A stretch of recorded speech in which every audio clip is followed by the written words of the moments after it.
जय हो श्री गणेशा, कृपा करो हमेशा। जय हो श्री गणेशा, कृपा करो हमेशा। पहली तोला बंदन है, पहली तोला सुमिरन है, भेजते हवा संदेशा संदेशा संदेशा। जय हो श्री गणेशा, कृपा करो हमेशा। जय हो श्री गणेशा, आके कृपा करो हमेशा।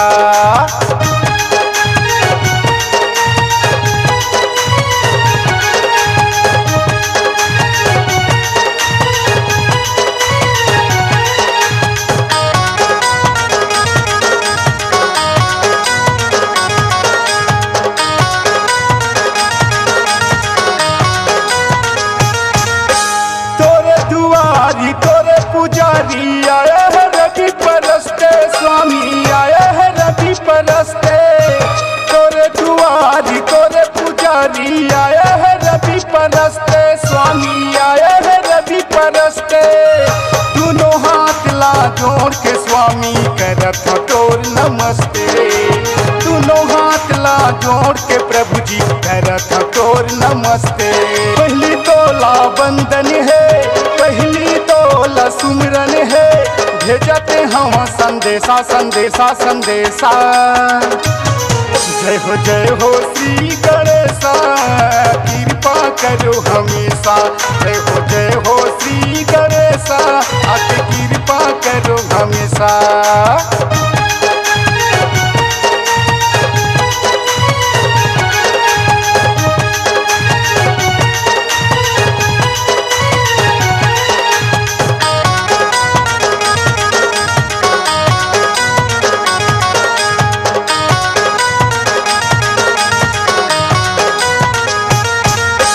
सावन भादो के महीना माँ मेला घलो भरा थे, स्वामी मेला घलो भरा थे।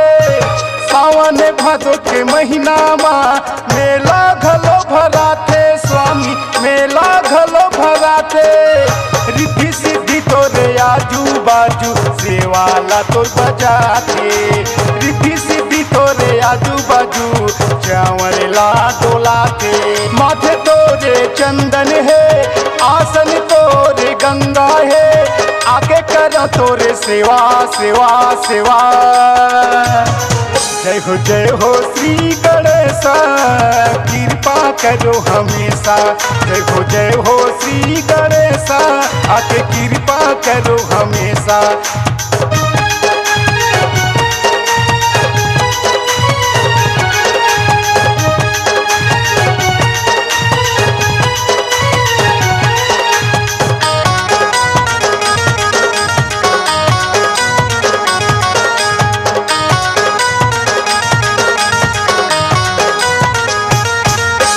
माटी के तोर मूर्ति बना के पूजा करे संसार, स्वामी पूजा करे संसार।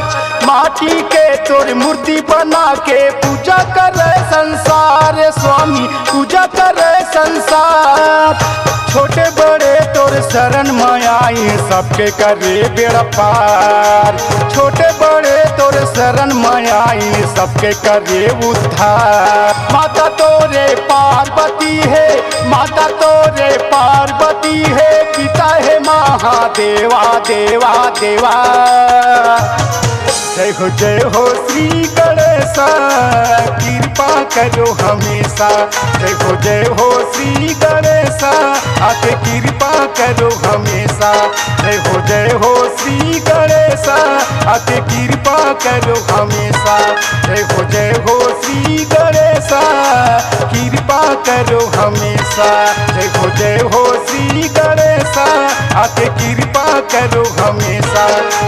जय हो श्री गणेशा, आके कृपा करो हमेशा। जय हो श्री गणेशा, आके कृपा करो